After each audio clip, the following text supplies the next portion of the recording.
একটা problem solve করি 2 মার্কসের জন্য। এইটা আমাদের দেওয়া আছে, এটা দেওয়া আছে, তাহলে সাইন বিটার মান বের করতে হবে।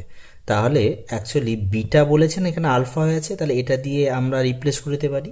তাহলে আমাদের প্রদত্ত রাশি হচ্ছে এটা, তাই তো। অর আমরা কি লিখতে পারবো, ট্যান, তাহলে আলফার পরিবর্তে যেহেতু বিটাতে অ্যান্সার আছে, তাহলে আলফার পরিবর্তে আমি লিখতে পারি 90 ডিগ্রি মাইনাস বিটা সমান হচ্ছে 2√2।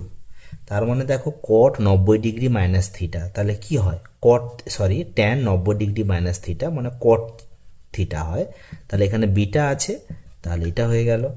আচ্ছা, যদি আমি কট স্কোয়ার করি তাহলে কি হবে, এটা কস নয় কট, কট স্কোয়ার যদি করি তার মানে এটা হচ্ছে 2√2 হোল স্কোয়ার, তার মানে 2 স্কোয়ার আর এখান থেকে 2 বেরোবে মানে 8 হবে, তাই তো। আচ্ছা, সাইন এ নিয়ে নিতে বলেছে, তাহলে এটা অনেকভাবে করা যায়, ফর্মুলা লাগিয়ে করছি। তাহলে আমরা জানি, দেখো আমরা তো অলরেডি একটা আইডেন্টিটিসগুলো জানি। তাহলে দেখো cosec square beta minus cot square beta equals to কী হয়, 1 হয়, এটা তো ফর্মুলা একটা, তাই তো। তার মানে কোসেক স্কোয়ার বিটা সমান হচ্ছে 1 প্লাস কট স্কোয়ার বিটা হবে। এবার দেখো এর ভ্যালুটা তো 8 হয়ে আছে, তার মানে 8 এখানে ইনপুট করো।